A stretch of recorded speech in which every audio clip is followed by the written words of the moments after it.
How you doing, Michael? Thanks for tuning in.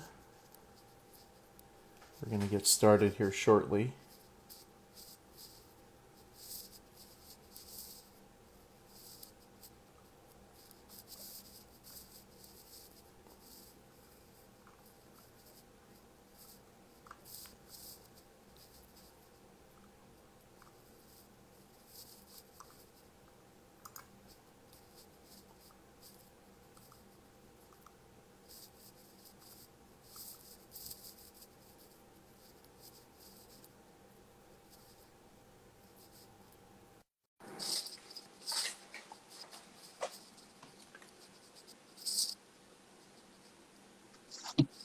Hi, Katia. How are you? Hi, Armin. I'm good. How are you? Good. I'm just looking through your website. You got a very nice one here. Thank you. We did put a lot of effort into this. I'm just trying to navigate here. You could also apply here, and we'll get on to into all the details. But you could, if someone is interested in getting their kids involved in the international school, uh, they could look into why and meet your team here. Um, that's you right there. Got two Yep. Katias right now. And you got Mary there, who's going to be on our program next week Yes.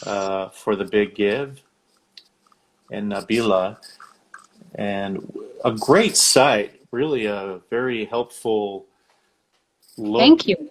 at some people who want to find out and learn more about the International School of San Antonio. Thank you all for tuning in. We are talking to the founder and the CEO. Is that the right? Yeah. Katia Edrenkina. Is that correct? Yeah. Edrenkina.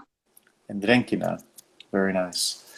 And we will be talking a little bit about her, get to know her, and also find out more about a great school that is right in our backyard here in San Antonio. Before we talk about the school, uh, tell us a little bit about you, Katia. Where you were born, where you were raised. You've traveled internationally, so give us a little bit of bio about you. Sure. Well, I'm originally from Russia. I grew up in Moscow.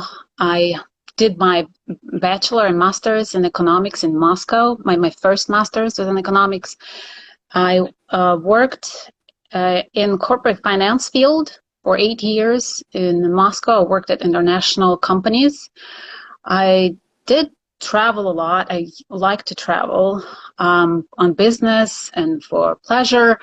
Uh, so I always knew that English is something that I just need to have. And I've been learning English for my whole life. But working in the corporate finance field for 8 years, I really realized that I want to be closer to the organization's mission. So I thought that corporate finance a little bit too Mhm. far from it. I wanted to see the impact an organization is making in the society. So I did want to change a career. And then just an opportunity came up. It was a few things kind of came together, and I had a opportunity to go to the United States. I followed my back then future husband to the United States. He was studying his program in Philadelphia, his MBA, and I decided to go back to school. So I went back to school. I did my master in nonprofit leadership at the University of Pennsylvania. And you can imagine we had really interesting conversations at home where my husband was learning about profitability and business in his MBA, and I was learning about charity and the culture of giving. So we had very heated discussions at home, but we both benefited from hearing the other perspective. So so I did my master's in nonprofit leadership, graduated, and then we went to South Korea and Mm, spent 2.5 years in South Korea. wow. And after that, went back to the States. I worked in the field of corporate social responsibility at Korean company Samsung. It was kind of a perfect fit, I think. Corporate social responsibility with my finance background and knowing the nonprofit world, it was a perfect fit. I did fantastic projects with Samsung and other nonprofit partners. And then in 2015, we came to San Antonio. San Antonio just welcomed us with open arms. And since then, this is the longest we've lived somewhere with my husband. It's been 5 years, and we set our home here. We had 2 children here in San Antonio. And so we like to say that our family is half Texan because 2 of our children were born here in Texas. And shortly after I had children, I decided to found a school, the International School of San Antonio. Mm. A little bit about the corporate field. There's a lot of similarities, but a lot of differences in the work that nonprofits and for-profits do. I imagine you took a lot of what you had gained at Samsung and then the other Rallyware Mm-hmm. to utilize in the nonprofit world. Would that be a true statement? Yes, I think the lines are really becoming very, right now there are a lot of similarities really how the organizations are run, whether it's a for-profit or a non-profit. It's probably was used to be very different in the past. Now the lines are kind of becoming more blurry between, because a lot of businesses are now becoming mission-driven companies. They also want to make an impact, but they think about profitability. In the nonprofit world, you also have a lot more demand now from donors to see they're becoming more result-driven. So Mm-hmm. donors are giving money, they want to see results. They want to see the money being spent efficiently. So really you have to apply the same best business practices in the both worlds. Absolutely right.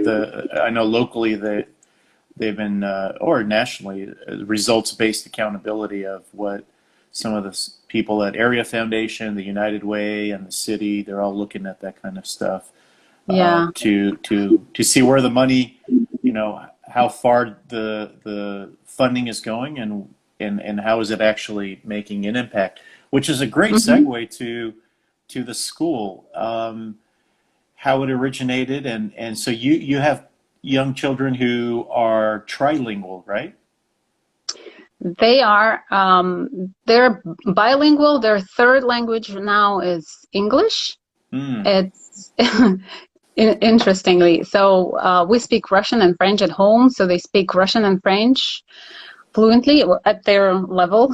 And English is actually something that we can't really evaluate how good their English is because we speak either Russian and French. But sometimes when we hear them speaking to other people, they actually can communicate pretty good in English too. Wow, what a great, and we were talking, I think it was last week, we were talking how we have foreign language requirements here in the States at the high school level, and some of the private schools and other entities have it at the younger, but we don't really have an aggressive uh, uh, opportunity for young people to learn languages. You have, Spanish, you have some French maybe, but some of the European and other students across the world, they speak 3, 4 languages. It's not uncommon.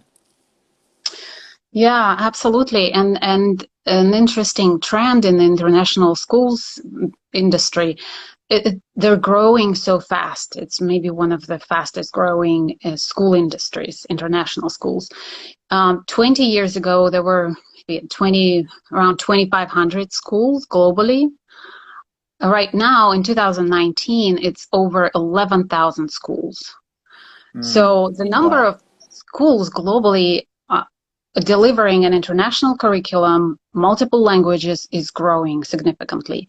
And so we see millions of children now graduating these schools speaking 2-3 languages fluently, and getting this international education. They all have the same opportunities to go to the best universities all over the world, to get the jobs all over the world. So I think it's very important for United States, of course, and San Antonio specifically, to develop this kind of education as well. Right, right. Well, let's dive right into the what the international school offers. How is it different? Give us some basic information about the about your school. Our school is a language immersion school for young children from 2 to 12 years old. Hmm. We deliver all our programs in immersion style. So what it means is children come to the school. If it's a preschool day, then they come to the school, and from the beginning of their school day, they start hearing the language, the target language. It's either Chinese or French. Right now we have Chinese preschool and French preschool. So for the whole day, the instruction is given in the target language. They greet each other, they meet each other, they sing songs, they read books, all in the target language. So they really get about 6 or 7 hours a day of the language. And we know from research that you need, on average, you need about 3,000 hours to acquire a language. So if Wow.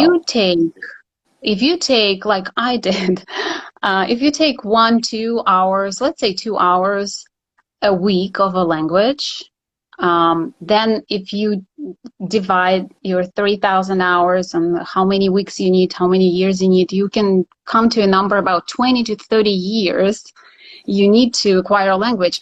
But if your kids are here, if they're young, they have all the time in the world, so they can hear, they don't need to go to work. They can just acquire the language by playing, by reading books. So they get about 6-7 hours a day. And if you take this 3,000 and divide by these hours, and then you get to the number of less than 2 years, they can acquire the language. Of course, at their age level, and of course they will need to continue reading books, building the vocabulary and background knowledge in this language, but it just makes a difference. The language immersion environment just makes a difference. And when you say immersion, is it you're basically immersing them into an environment that is totally another language? Is that the basic definition of what immersion is? Yeah. So if they were to go to, if you were to go to France and live in France, and you don't know any French, you will learn some French, even if you don't want to learn French, even if you don't take any classes. After spending 2 years in France, you will speak French, some French. So because you will hear it everywhere, you will receive that what we call that the input.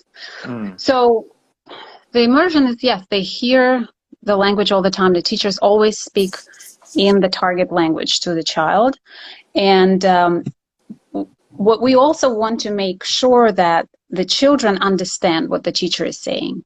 And if they come for the first few weeks, they don't speak any Chinese, the teacher always needs to make sure the child understands what they're saying. So that's why in our school, the teachers are trained, all teachers use that what we call comprehensible input. They use a lot of gestures, a lot of images, photos, objects, concrete objects, and to make sure when they're saying, pointing at these objects, to make sure that the kids understand the meaning, what they're saying. So this is very important. These are the two things you need. You need to have input, and you need to understand what it means.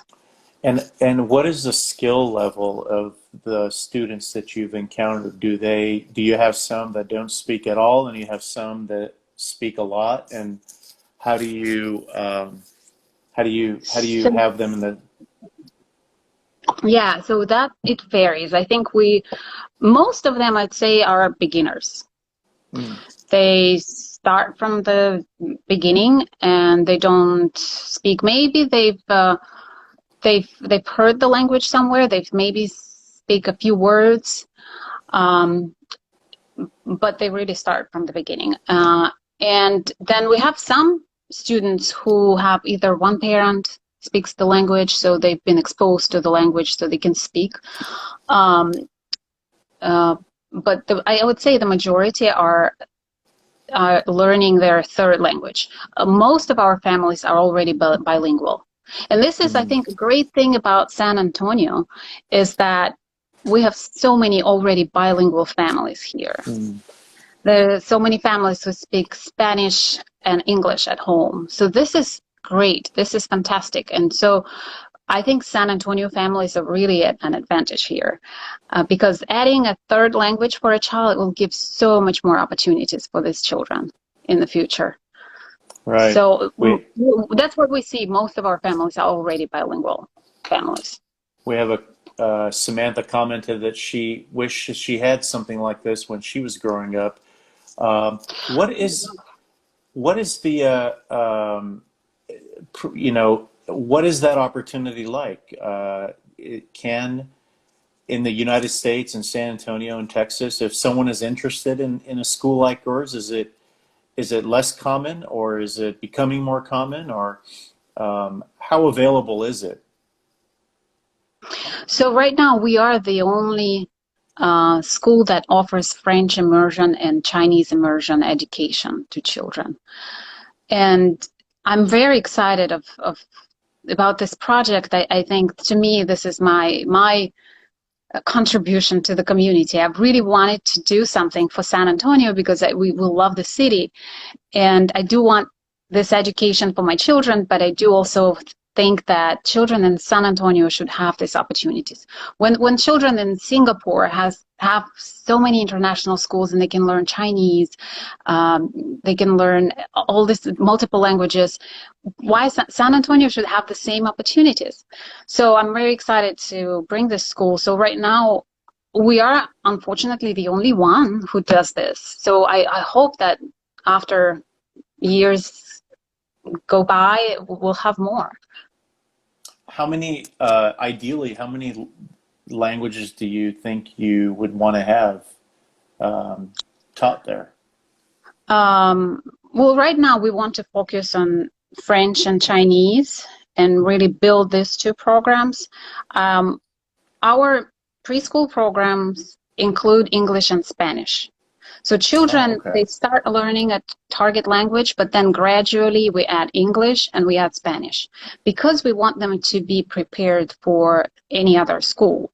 When they graduate here, we will have a lower elementary level, but when they graduate our elementary school, they'll need to go to a middle school, and I don't know when we will have a French or Chinese immersion middle school here. I don't think it's on the horizon. So they need to be able to go to a regular English school and continue their education. So that's why we add English in as soon as they drop their nap. Um, as soon as maybe around 3, 4 years old, they start having English literacy Mm, class. Then we increase the number of English hours as they go to the elementary. It will be about 40% of education will be delivered in English. And then we add 1 hour of Spanish every day. So they really graduate trilingual when there will be will have a solid proficiency in two languages and uh, a good proficiency in the third language, Spanish. and is the idea to have Chinese and French initially because is the need there, and you have teachers who are in the immersion? Are those the two factors? Yeah, just historically, I think this is how it happened. First, I think there are already a lot of good options for Spanish immersion. And we think the Spanish is very well represented in San Antonio. But those who are looking for other languages, they don't have, this demand has not been addressed at all. So in the beginning, when I wanted to start the school, I did a market study, I did the surveys, I shared my survey everywhere on social media. I was asking parents, what languages do you want to learn, or your children to learn? And we really got different answers, and there was a lot of French. And maybe I think because of the French and Spanish are very similar, and I know that French is very popular in Mexico. There are many French schools in Mexico. So there was demand for French that wasn't been addressed at all. And then a few parents mentioned Chinese. So that was interesting to me, because I think Chinese, it's a world language. It's really, it will be fantastic to speak Chinese. And I think I wish I spoke Chinese. So I met through my kind of research when I was thinking about starting a French school. Originally, it was supposed to be the French school. I met my partner, Mary Field, and I thought that would be great to offer Chinese classes in our French school as part of the after-school program. And then I spoke to Mary, and I really liked her from the beginning, and I thought she was a fantastic teacher and so educated. And so we started talking, and that's how over time the conversations led to a partnership. And so we created the International School of San Antonio, and now we offer Chinese and French. And I think it's just historically that, and the expertise, we have the expertise for Chinese and French. And launching a new program, I think it's definitely in the plan to have more programs, but it just takes time. It just takes time. So we just want to focus. And resources. And resources. Hiring teachers is one of the biggest challenges. Well, I imagine Russian wouldn't be too bad. You could start Russian right away, no? I don't know if I could be a teacher. It's a special skill. I would love to have a Russian program, so I'm looking for a Russian teacher. So if any Russian teachers are hearing us, right. please I know there's apply. I know a lot of, we have a lot of foreign diplomats who are part of the World Affairs Council, former ambassadors. Several of them know German because they went through Germany and lived in Germany. Is that also another language that Absolutely. might be? Yes, absolutely. I think German should be in demand in San Antonio because we have some German origins here. Yes. So I've met actually a lot of people from speaking German. Yes, we're open to other languages, of course. So where are you? How have you all adjusted with COVID? You're a smaller school, so I imagine the distancing is being taken into account. It's easier to accomplish. How has the COVID impacted you all? Of course, it hit us hard. I think it was hard emotionally more. We're fortunate that we're in a strong financial foundation.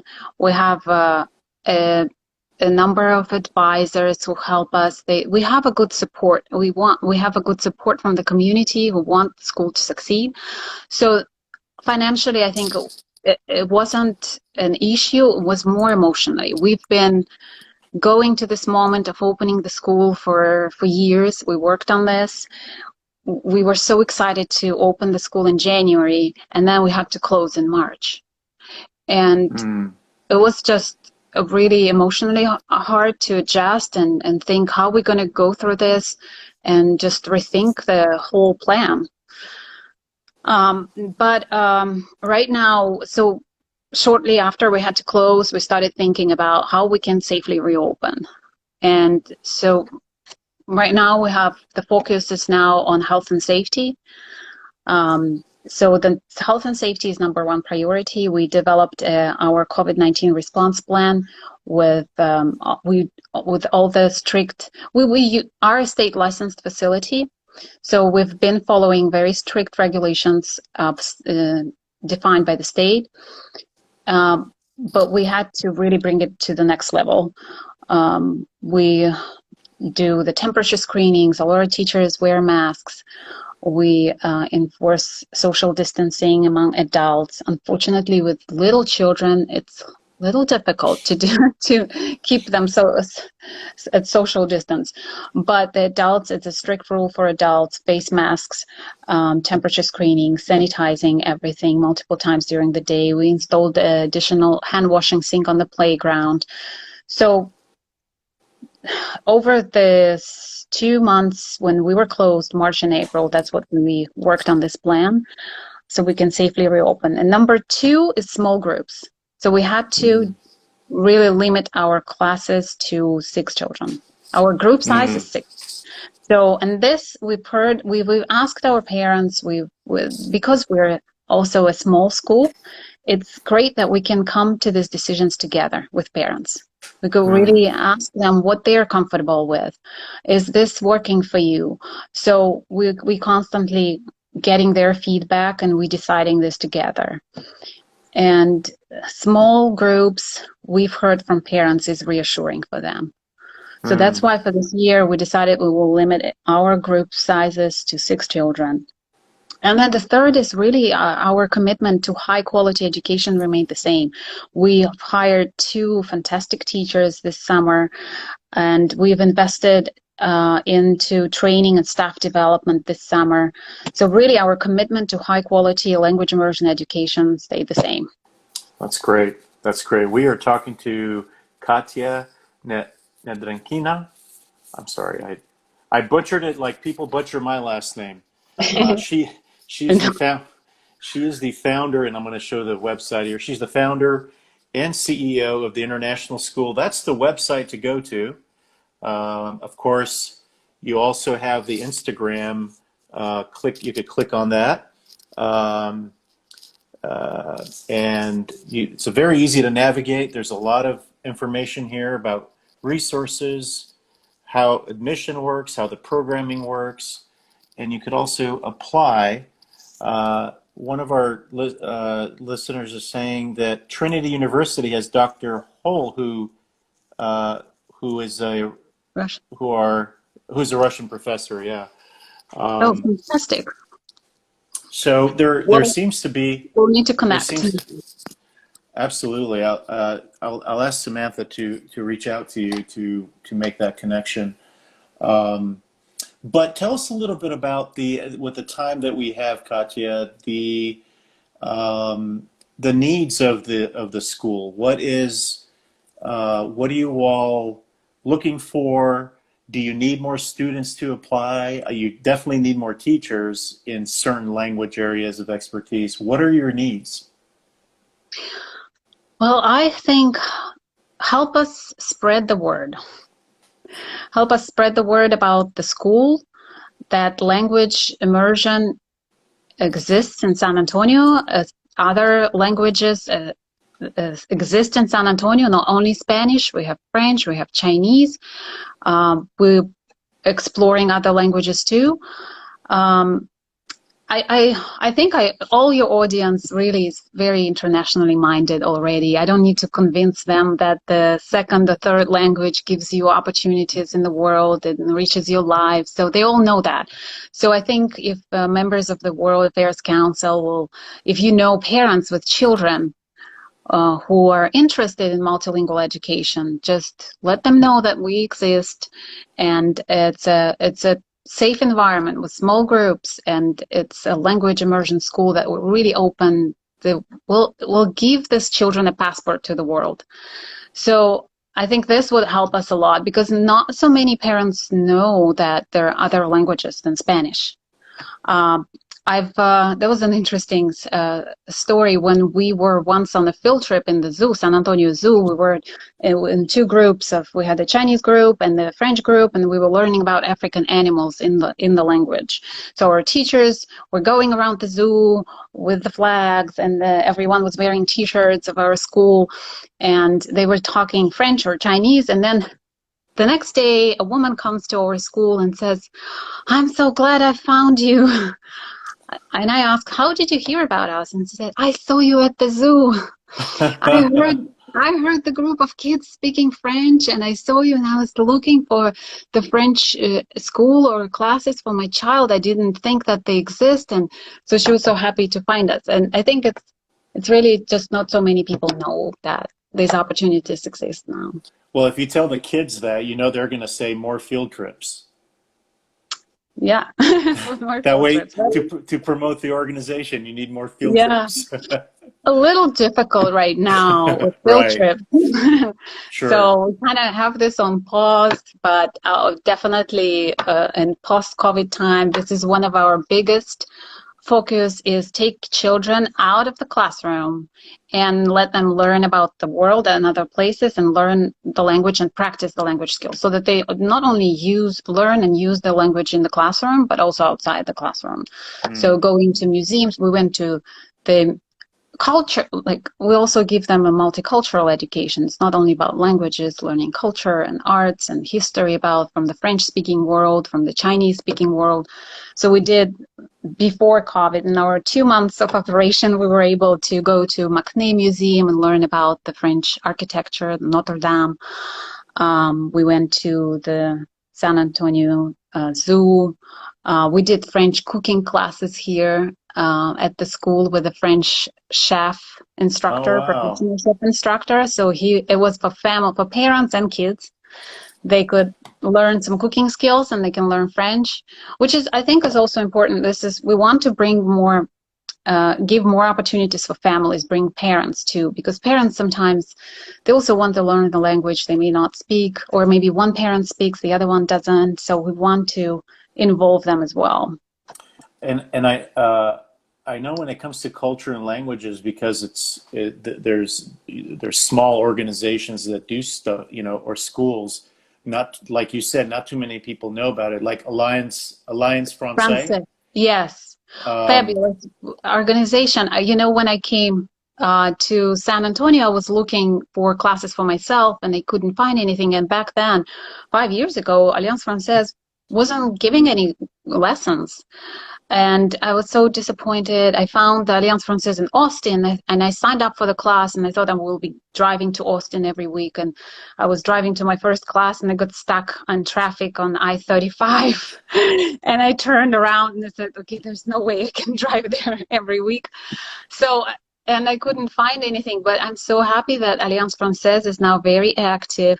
mhm. Their president, Charles Matt, is doing fantastic Yes, things, partners with universities, with high schools, and brings French education to adults and to high school students. that's great. That's great. It's important to be plugged in, and it seems like you already have set the foundation for a lot of the connections you have in the community, including Mm-hmm. Alliance Française, which is a great group. We work with them as well. Mm-hmm. Um, Katia, thank you so much for joining. Did you have any other lasting thoughts you wanted to share? Um, just let's learn the languages. I think I also want to say to parents who are interested but a little bit afraid of or concerned about, is it good for my child? Is it going to work? I don't speak the language. How I will be able to communicate with my child in Chinese.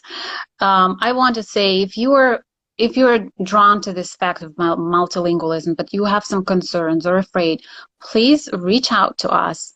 We'll have a conversation. We'll be able to answer all your concerns. And I think um, before you make a decision of not to do it, just come to us and let's talk about this. And we hope that we will be able to convince you. That's great. Well, if you ever need someone I know Armenian is not a popular language here in San Antonio, but if you need But someone to do that, are I you know a willing little to bit. teach? So. You're Sure. willing to teach? Great. I probably need to learn more. I used to go to, they used to have something in Southern California on Uh-huh. Saturdays. They had Armenian school, and so that's how I kept the language going, and that's how I learned.